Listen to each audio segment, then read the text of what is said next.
Well, you're going to love our next interview. Of all the people that we managed to track down in the Hajj is a Hollywood movie actor, Omar Reagan, now a Muslim. Thanks so much for joining us. You've acted in the movie Rush Hour 2 as a double for Chris Tucker. Tell me about how you went from Hollywood to Hajj. That's an amazing journey in itself. Yeah, when you put it like that, it kind of, I don't know. It's the first thing that comes to my mind, like, wow, how did I get here? I can say I'm grateful. I know my mother, she converted to Islam when I was young, but I grew up making a lot of mistakes, We won't get into that. Yeah, please don't tell nobody. Don't tell nobody. But then I started working and I was always raised to be a good person, and then I joined up with this group called the Canadian Dawah Association, which I ended up being the program developer for it, and we started doing little functions like Stop the Violence and things in Canada and things in the U.S. And then they said, hey, we're sending you to Hajj. And I was like, what? And I didn't feel like I was ready, so I started trying to study, and I came last year. All right, now, as I mentioned, you've doubled for Chris Tucker. You know what I'm going to ask you? I got to ask you, what would Chris Tucker say if he was on Hajj? He'd probably say something like, hey man, it's a lot of people and they pushing me. No, he probably say, it's all for Allah, man, all for Allah. It's only one God. Numerous of things. And you know this, man. They do this. I got new life. How do Hollywood, you're still working in Hollywood, so yeah. It's quite an interesting balancing act. Do Hollywood and Hajj really go together? You can maintain those two roles? Hollywood and Hajj.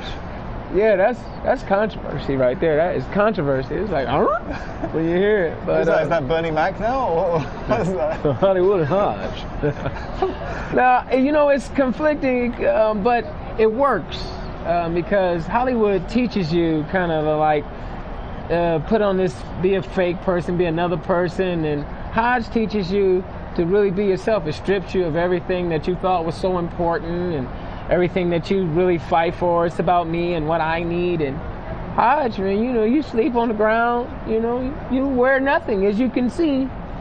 No, we don't want to really show you wearing nothing. He is dressed, by the way. That is true. That is true. But you stripped of all those worldly possessions, you know, and you kind of, everybody's on the same level, no matter how much money you have. We're the same. So I can take that back to the U.S. with me, you know. Be a nice person, be a good person. What Islam really teaches is have good character, good manners. Tell me, Omar, does it hurt your Hollywood profile, your Hollywood career, that you have such a high profile as a Muslim? As you mentioned, you're in Hajj, you're talking to us on TV, you're part of the Canadian Dawah Association. I don't know. That's a good question. I'm going to find out when I go back home. Well, if you need a job, I'll talk to my boss. Yeah, do that, because U.S., they'll be like, you was on Al Jazeera? What? I'm like, they love us. It's been good talking to you, Omar Reagan. It's been good talking to you too. I'm going to let you get back to the other rush hour. This is more like rush hour 10. It took us about 3 hours and 15 minutes to get you out here. I don't want to even think about how long it's going to take to get you back. Yeah, what is the opposite of rush hour? Slow motion over here, boy. You can't go nowhere. It's just too many people. They in mountains and everything. It's beautiful though. It is beautiful.